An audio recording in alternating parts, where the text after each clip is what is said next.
Isaac here, Faith here.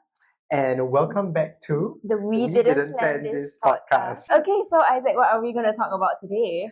So I guess in a lot of our episodes, we do it chronologically. We talk about, someone's life story, our own journey, bit by bit, blow by blow. But I thought today we could change it up a little bit. And we're going to be asking each other some very, very difficult questions that we came up with.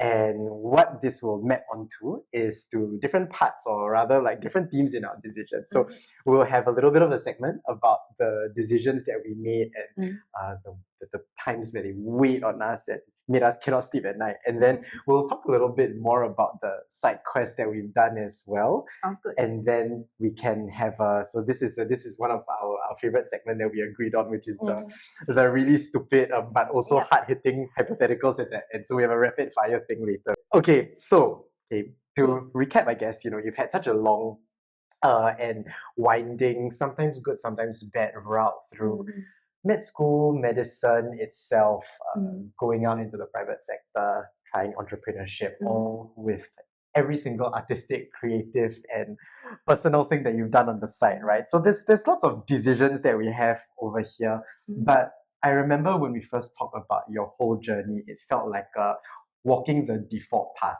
Yeah, and for just sure. going through the motion. So I don't know, did you have a moment where you felt like this default path wasn't right for you?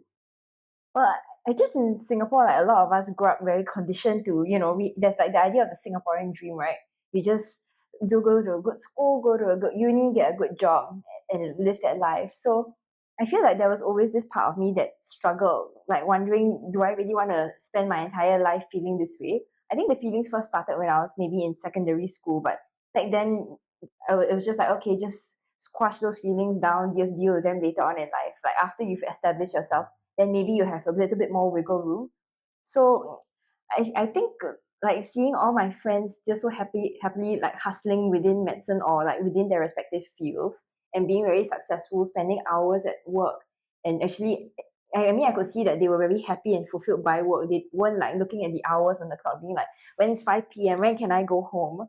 Yeah, and then I was like, why don't I feel that excitement when they are also happy to go to the OT, like the operating theatre, to like scrub in and hold retractors for like 3-4 hours, and they come out saying that they still want to be surgical residents. Or I was like, I don't resonate with that. So maybe this default path within medicine isn't necessarily right for me. So I guess that was the scary part, right? Like when we realized that maybe you have to chart your own path that no one else has walked on before, and you don't know how it's going to turn out, but at the same time you can't live your whole life inauthentically. Yeah, I totally agree. And one thing I really liked about the idea was that the concept of a default path to begin with, right? I've always been very obsessed about philosophizing about this, because it feels like universally everyone does kind of generally follow this education, okay, no matter a little bit more, a bit less, and work and family, retirement, etc. But I suppose in Singapore it becomes, I feel as if it's even more time sensitive, It's like, okay, you go JC versus poly is 1 year versus 3 years. And then, if you go to medicine, you defer your NS, or do you finish all of your NS? And people get very in-depth about these individual 1 year, 6-month deviations. And we really get very caught up in it, you know what I mean? Yeah, you get unnecessarily pressed over like just 6 months or 1 year, but it could impact the rest of your life. Like maybe just take JC slower, or go to poly if it's the right path for you. Exactly. And I felt as if, as a natural part of growing up, we meet people from all over the place. Obviously, when we're in secondary school, we're too busy studying in our own little holes, right? But you meet more people, whether it's from other countries, other ways of life or industries within Singapore. And you realize that people don't often do exactly that. One of my friends who I met in medicine, I realized that he's the exact same age as me, but then he didn't seem to have anything that accounted for the later timeline, right? And then what I realized was that, okay, he'd taken several gap years here and there. He spent a year in another course. He took another gap year after doing his partnership and all that. And that made me realize actually, and then plus, when you go traveling, you meet people who are gap yearing in Southeast Asia, right? Yeah, a very different genre, and like they're like such free spirits. And they're like, what's a timeline? They're just like, oh, I'm not in a rush to get a house or to save up or to get a job or get married. Exactly. And then you have people talking about BTO in uni year 2 versus Yes. BTO in uni year 4, right? Yeah, and then they like try so hard to like meet someone at like 19 or 20, and then they're like, okay, I'll get my BTO by the time I graduate and I can qualify for more grants. But they don't think about the big picture. Yeah, we're trained to like time everything to a T. Yeah. I don't know, is there any, I guess going off that, do you feel as if there was any point where milestone anxiety, as they call it, weighed on you more than any point in time? I feel like the most stressful part of my life was like A levels. Like, there's so much riding upon that, like 2 weeks of exams. It's like if you screw it up, your entire future it could go down the drain, or you might have to go overseas, like to study medicine or some other course. It felt like there was so much hinging upon that. So that was like a bit of milestone anxiety. Like, if you don't make it into local medicine, then what? I mean, okay, maybe I was a bit of a one-track mind back then.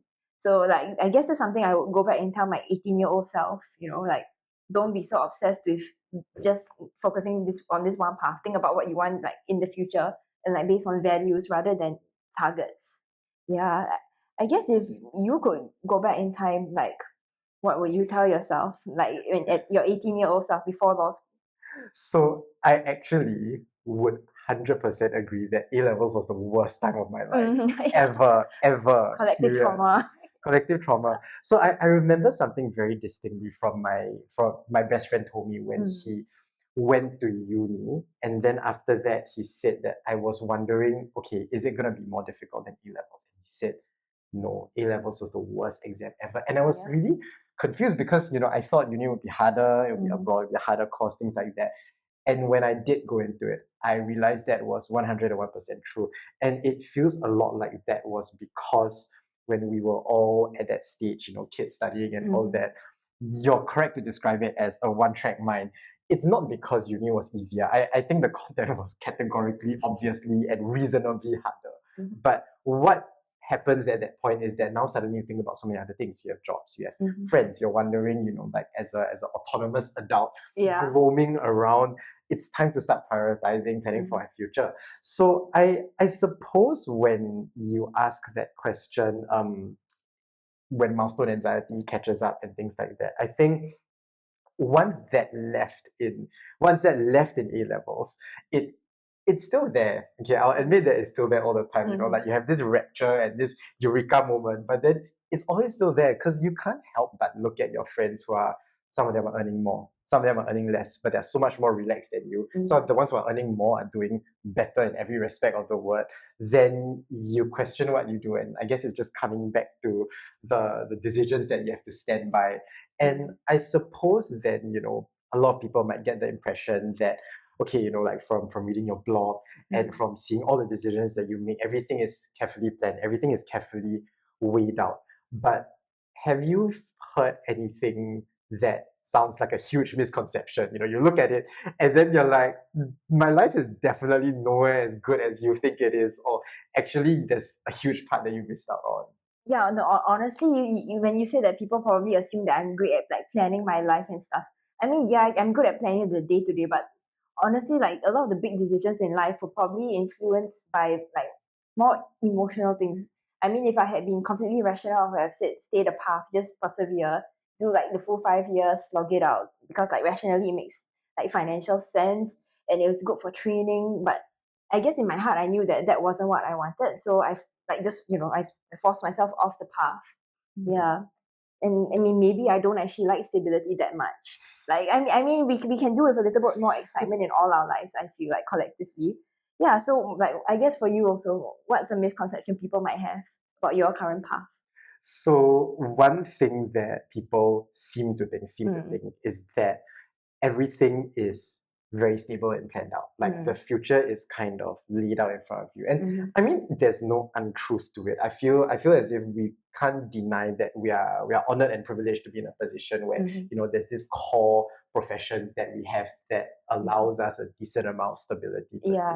But people don't quite realize how tumultuous and chaotic a lot of my day-to-day decision making is.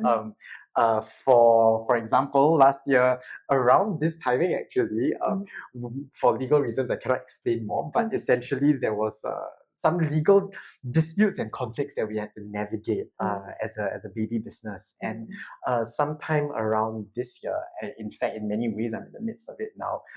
What I'm doing as my core business is going through a lot of shifts, be it looking into a bit of international expansion, and all of these things are high risk, high reward things. At the end of the day, the fallback is not like people think that it's a matter of deciding between you're definitely gonna be living in this amazing condo penthouse when you're 20 or 30 or whatever, and then the fallback to that is just living in a less big condo penthouse. But it's more of like either you make it big or you get zero or even lose money out of it. So I think the stability is a big misconception people tend to have, especially when they see that a lot of things are going on. And I suppose inside of us, we spend a lot of time questioning what we are investing our time and all our efforts in, right? So I think on that note, my question to you is, in order to get to wherever this is, right, however chaotic. Yeah, where am I? I don't even know.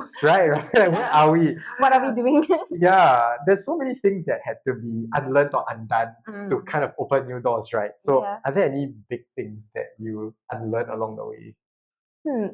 I guess I have to think about my answer for a bit, but maybe you can answer that first if you have an idea.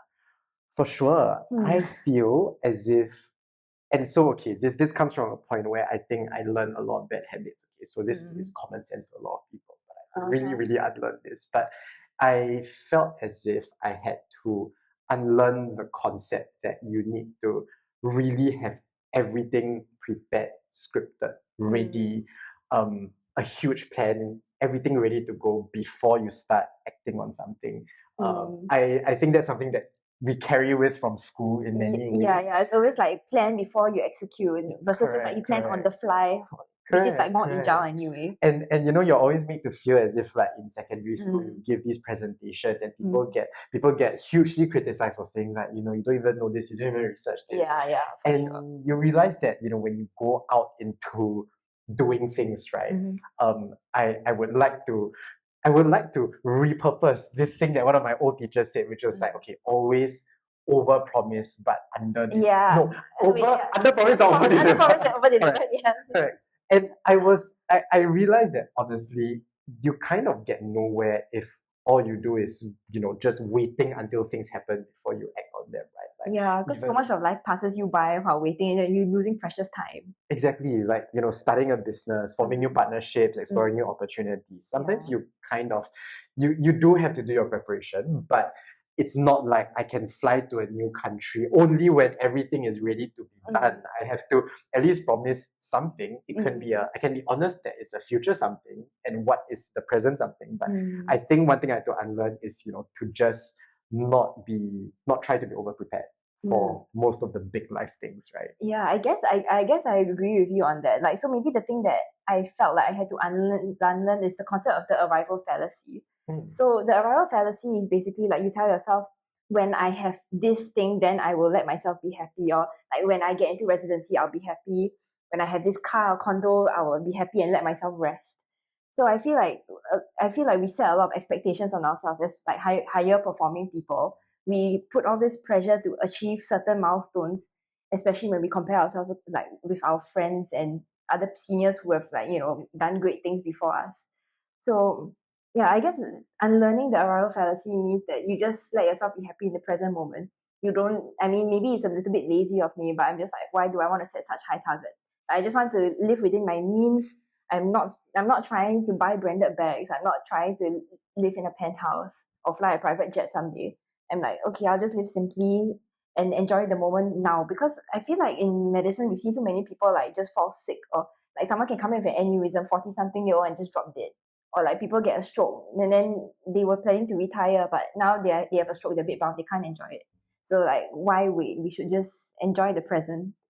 Yeah, no, I actually resonate with that on two different levels, which is that I don't know about you, but seeing relatively young, and by relative I mean probably people in their 40s and 50s, seeing them have very life-limiting conditions that you might not expect, it hits you very, very differently. And on another level, I think I suppose in the career that we work in, we are suckers for delayed gratification, Yes, right? I for think, sure. first of all, the system itself is built out of residency, subspecialties, sub-subspecialties, wait Yeah. time to get into residency, and it's like you're gonna get this holy grail, but in 10 years. And Yeah. I think the crazy thing is that it works also because it attracts the exact kind of people who are very good at accepting delayed gratification, because it's Yeah. all about, I mean, for better or for worse, the main filter to get into this career is studying, right? And most people who do well in standardized testing and exams are people who are willing to study and study and study like there's no end in sight, Yeah. just so that you can get some dream A-level score to get into your whatever dream course. So you're already, I think with many of the students or even peers that I talk to, right, I feel as if that, there's that statement that goes, B students work for C students and A students do something or another, right? And I feel like that's really true, because especially at this age, right, when we were 17 or 18, you just see that these friends do better, these friends do worse. But at this age, you realize that actually in many ways, some people who may not have done as well as others in exams, they straight away realize, okay, I'm not going to put too much more effort into this, but I'm going to straight away start starting a business for myself. Like they just jump in, they just try first. Exactly. Yeah. And one of my very good friends he, by the age of 18, this was like before he even went into NS, he'd been a professional barber with one of the most well-known shops in Singapore for 2 years since he was wow, so like an apprenticeship. Yeah, exactly. Oh, it's so unconventional. Like, I mean, in Singapore, it's always just like, okay, get your, like, finish studying, then you can do this, and then finish studying, then you can do something else. Like, we put so many limitations on ourselves, but who asked us to do that? Exactly. And I mean, I look up to this guy so much as well, even though he's way, way younger than me, because at that age, at the same time, he's also doing things like he had a whole creative design thing going for him. Wow. He's a very good graffiti artist. He's been commissioned by real people with real money to paint huge murals on walls. He's done so many things, right? And he's also like very good at. He's in a band that tours Southeast Asia regularly, and all of this is done while we're doing like studying at Starbucks, right? Yeah, so I feel like time passes so differently for like medical students or like people who are stuck in this path versus people who are like they skip uni, but all those years are spent gaining life experience. Like, I mean, who's to say which one is better? Exactly. Yeah, I need to put things into perspective for like viewers who don't know the medical system. Like, how many years is that, right? Let's count. Like, okay, you spend 12 years of your education just grinding towards med school, and then 5 years. Yeah, and then 5 years in uni, or I mean, it's 6 years for some, and then 1 year of house, and then 1 year of housemanship. If you're lucky, you get into your residency on your first try. That's like 5 years, minimum 6 years on average. If you don't have to wait, and maybe half the people do have to wait. Yeah, most people have to wait at least like 2-3 years nowadays, depending on the specialty. Wait, so how I lost count already. That's at least 10-11 years. Yeah, and then you exit as a consultant if you're lucky, associate consultant, and then you try and get a promotion to consultant and then professorhood. That's like 15-20 years at least before you can really start living life. It's like it feels as if you're working towards JC graduation your whole life.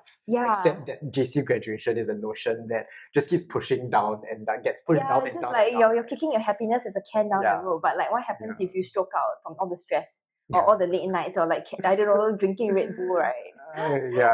The monsters that are sitting in my fridge right now will have something to say about that. So I mean I don't know if you've already answered this question, but then if you could boil it all down to, is there one thing that you strongly believe in now that you didn't quite believe in or even know this existed when you were 18? What is that belief or what is that value? I guess it's like, having a sense of self-identity. But I mean, at 18, we really had not lived enough life. I mean, living in Singapore, we literally just go to school and go home. So our worldview was very limited back then. But I would have probably told myself back then to, get out there, experience the world, try all the other hobbies that I might have wanted to turn into actual jobs or careers. Like, I don't know. I mean, there's so many things that all of us could have explored. Maybe I would have gone into like journalism. Yeah, or like something artsier. What would you have done if you had? What would you as a secondary school student have wanted to explore? Oh wow, I was one of those dreamy kids that had those big big flashy ambitions, like be a pilot, be that's fun. and then the other thing was like, I actually wanted to join the army for a bit. I Sign had on that as dream. what? Yeah, I don't know, something that involves jumping out of planes or flying planes. Oh, or you something have that beyond involves those like things. cool, basically a pilot. Yeah, exactly. It's not too late. Yeah, maybe at the age of 40, I'll find myself in Australia taking my pilot license. Yeah. Right? Oh no, for real. Like I have a nurse friend. Yeah. He quit his job in Singapore and he's migrated to Australia. So now he's working as a pilot. I mean, he's working as a local nurse there, and he does like pilot training. He's working towards becoming a commercial aviation pilot. Wow. Yeah. It's Oh. really cool. So when I heard his story, I was like, oh my gosh, I didn't know that was an option. Like, just leaving up and leaving. Make your dreams fly, Yeah. and I think there is value to even the mere act of acting on those dreams, even if it don't come fully true. Because now you make me think of one of my really, really close friends from back in school, who I'm still in very, very close touch with, but then he's like 18 hours across the world living in the States. And he wanted to become a commercial pilot at some point in time. So he went for the SIA interviews, which are notoriously tough. He's very good, but he didn't get it. But he then continued in the same kind of aerospace space. So aerospace engineering. And he started his career in Alabama, where he lives and resides right now.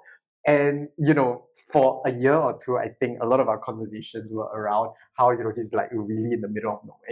He did manage to like live out the dream of moving out, just seeing somewhere in the world that wasn't here. But it was really like it's not a conventional spot that it was some kind of town somewhere but then now he managed to I think he didn't change jobs or change roles. I haven't talked to him in a little bit, but he's now living in a very, very nice house in Texas somewhere. He got his job is like taking off, and he's partnered up with an American now. Oh, wow. And he can stay there.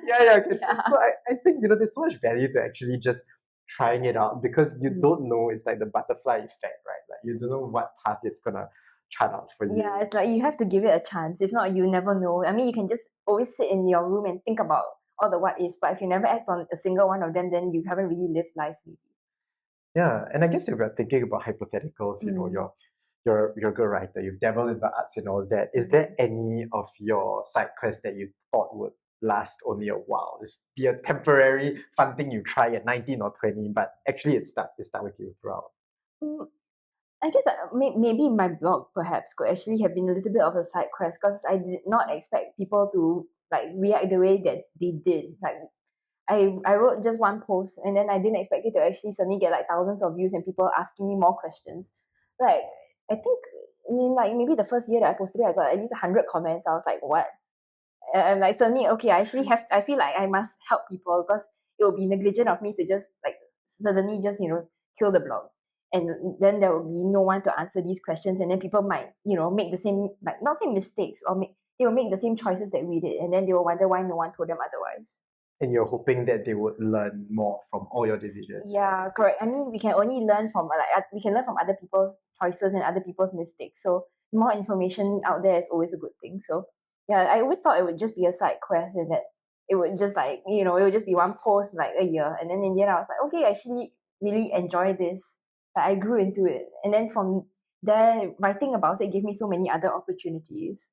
As a reader of your blog, I will say that maybe it's the way you write, or maybe it's some good SEO. But if you search for like medical school in Singapore, or getting your blog pops up as one of the first things. Yeah, because so like blogging taught me all these extra skills like website design, SEO, how to market myself. Yeah, I mean, it's so many fun extra skills that I wouldn't have gotten, and I think a lot of doctor friends don't have, because I mean they're not in the same spheres as content creators. Yeah. So it's fun. Yeah. So like for you, what's a side quest that you thought would just die off but stuck around? I think one of those things would be I'm like struggling between two outdoorsy things that I sometimes like to do. You can do both. Okay, the first one would be scuba. I first got into it just together with my friends. You're done with NS, you have a bit of time, you want to go travel, and it's just one of the things that like everyone thinks like, let me go get my party, right? Like it's just a conversation that always crops up somewhere. Some people end up doing it, some people don't. I just happen to end end up doing it. And I thought that would be the end of it, like boys trip to Bangkok, get your first tattoo, go and dive for the first time, and then get on with life afterwards. But I think the crazy thing was that was like one of the very few activities that I've ever done that I felt as if it is just pure intrinsic enjoyment when I was doing it. I don't think it's very easy for me to feel that way in a lot of the other things. I mean, obviously work is work, right? Like I don't wake up and I type rounding notes and feel I'm so happy I am happy right now. This is the best moment of my life. Yeah, like mostly hobbies, right? But I think even then, with most of the other things I've tried out, I've never felt that, it's like that same feeling that you're in the middle of the ocean. Yeah, it's like the euphoria and like the new experience that you're actually immersed in. Literally. Exactly. And I thought that, what would happen is that, okay, this becomes an occasional thing, the same way that people love going skiing or snowboarding every now and then. But I think what serendipitously came into the picture was that I did really like it, but then what really changed things was COVID, when no one could travel. I had a whole list of destinations I wanted to go to, but then I was like, So then I started diving in Singapore with this community that I currently dive with right now. And they do, they have a boat, go out on weekends. The guy who runs this is a very good businessman, but he's also a very good diving instructor. And, I stuck around them for a while, and that's when the idea of starting to become a bit more, I guess, professional in that aspect came to me. And then I did all the courses to become an instructor, guide, etc. And then I realized that I really enjoyed it. And now not only I realized do I learn a lot about being a good diver and teaching people to dive, which is really fun, right? Like I really resonate with the idea of like just sharing knowledge if and when you can. And I think the other thing that I accidentally started learning so much more about is how this particular dive company, they're called Turtle Buddies, shout out. You can find them on Instagram.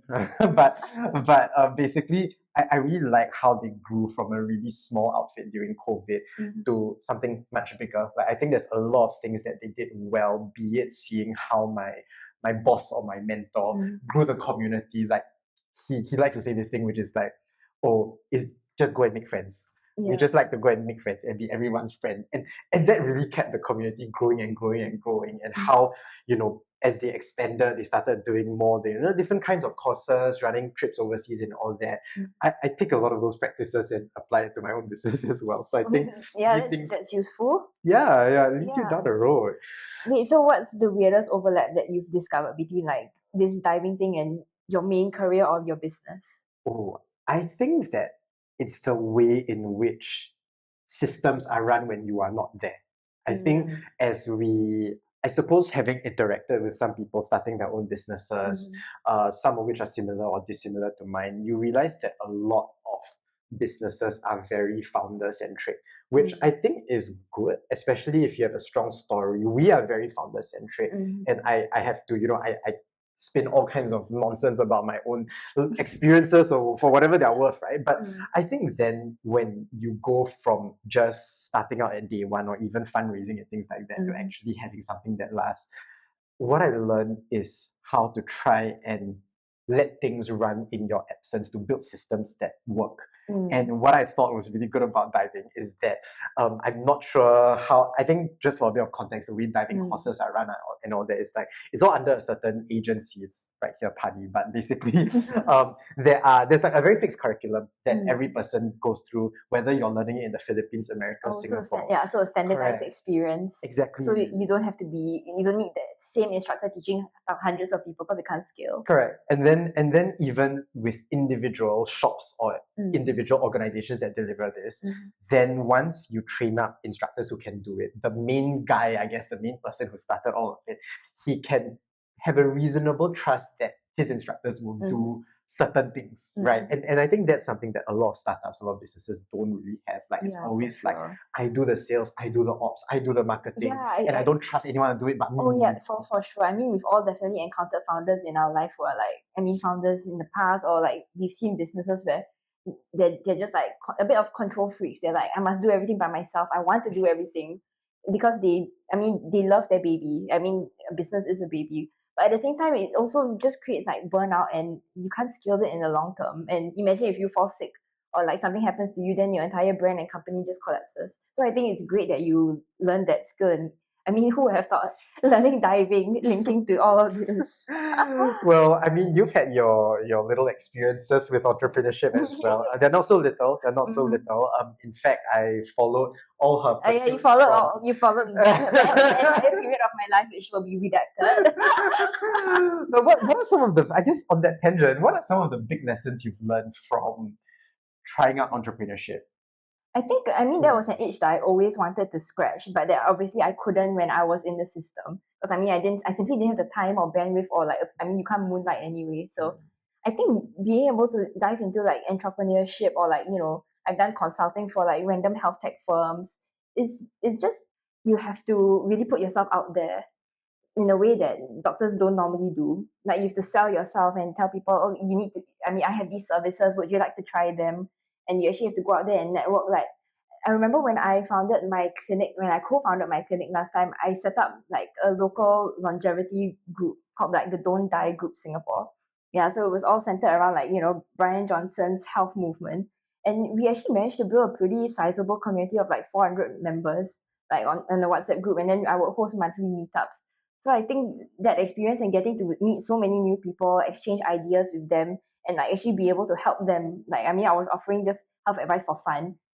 Like, I think finding like connections with all these people is kind of a beautiful experience in itself. That made it worth it. Side question. Then, having experienced the longevity community, right? What are some things that you do in your life to also try to not die? I want to learn too myself. Yeah. Oh my. Yes. So I guess I realized that the branding of longevity medicine scares quite a lot of people off because it feels a bit inaccessible. Like, it sounds like something only rich people or people who have a lot of time to exercise, get a fitness instructor do. So I prefer to call it like lifestyle medicine.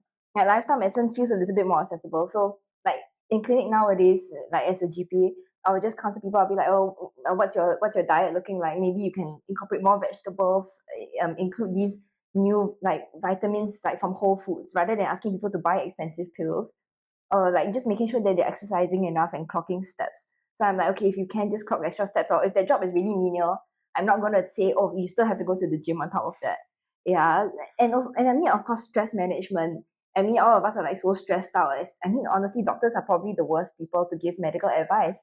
Like, I know so many doctors who just go and eat like KFC because they're stressed, or like they go and just drink beer and like lots of alcohol because it's like the lifestyle of their department, or they're just stressed.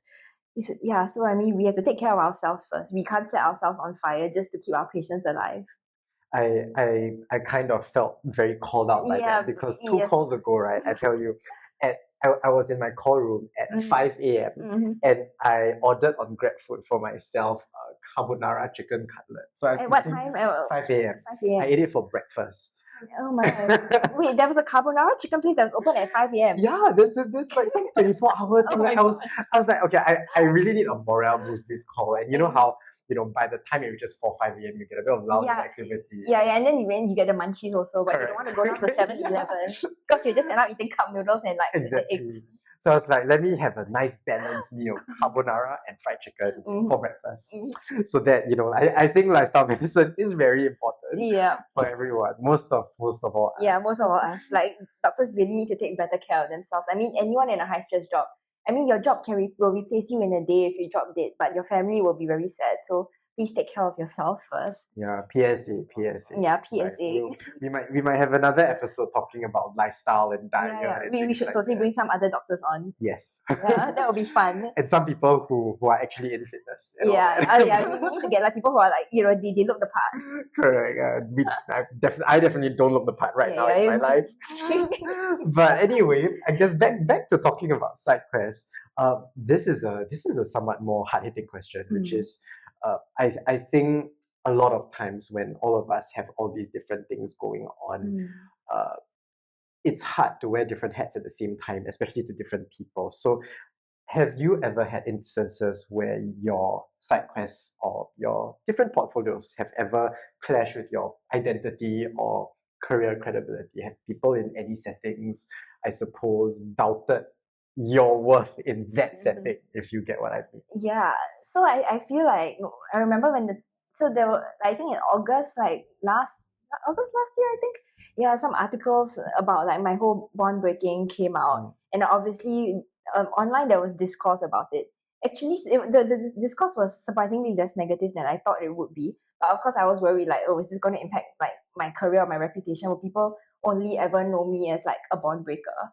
Because I mean, there used to be a much more like negative stigma against it in the past, but I feel like nowadays people actually seem more neutral towards it, especially within the medical community. I mean, yeah, of course there was backlash among the older generations. Some people were like trying to throw shade at me on LinkedIn, which was kind of funny because I was like, it's okay, they're just giving more views.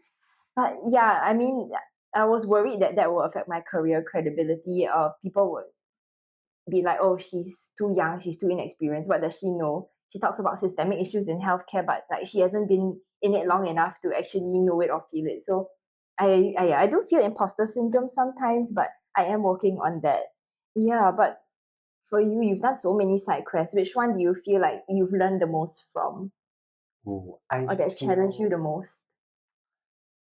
I would think that I would not even talk about a side quest here. I would talk about Your main quest? my main quest, Yeah, right? okay, for sure. So this is a funny one because I think I'm not going to talk about it in the sense of or dealing with patients or yeah, in for in sure. in you know like learning how to make it impact. All of that. I think all that comes with a job. Mm-hmm. But I think what surprisingly I felt was very valuable from medicine is the ability to communicate, and not necessarily with the care recipients, but with other people in a professional setting. I think people who are in healthcare, be it nursing, medicine, etc., are seeing where I'm going with this. But every time you shoot one single message to someone, you need to make sure that all the information is lined up in the exact same order that you want them to be receiving it in. You need to have an exact call to action in the last sentence for them. You do a lot of tiptoeing in the medical system around the many stakeholders you have to interact with every single day. And when you come out and have more professional interactions outside, you realize that actually these things help so much when I am trying to, interact with someone to get a task done. Are you able to get a person with this so and so skills to start this task and at this date? But if not, the contingency is as such. And you can do that without having a needless 1 hour meeting going back and forth. You can achieve so much in just, just one clear SMS. And the funny thing is that, most of us in the medical system probably don't know how to write a full sentence in English anymore. But communication is one of the biggest things that we have to like employ on a day-to-day basis. So that was a huge takeaway that I think felt even more impactful than all the already, I would say, quite impactful and fun medical knowledge that I had to pick up.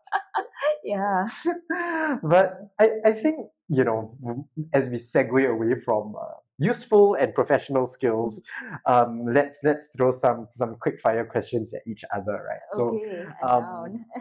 Okay, in your life right now, okay, you have all these things going on, and you're busy all the time. If I just gave you, not me, okay, obviously, but if you were just given what do you want to give me? if $10 million dropped out of the sky onto your lap, like bam, like that, what would you not change about your life? Honestly, I mean, a lot of people will probably say, oh, once I earn a certain amount of money, I can retire forever and not work again, right?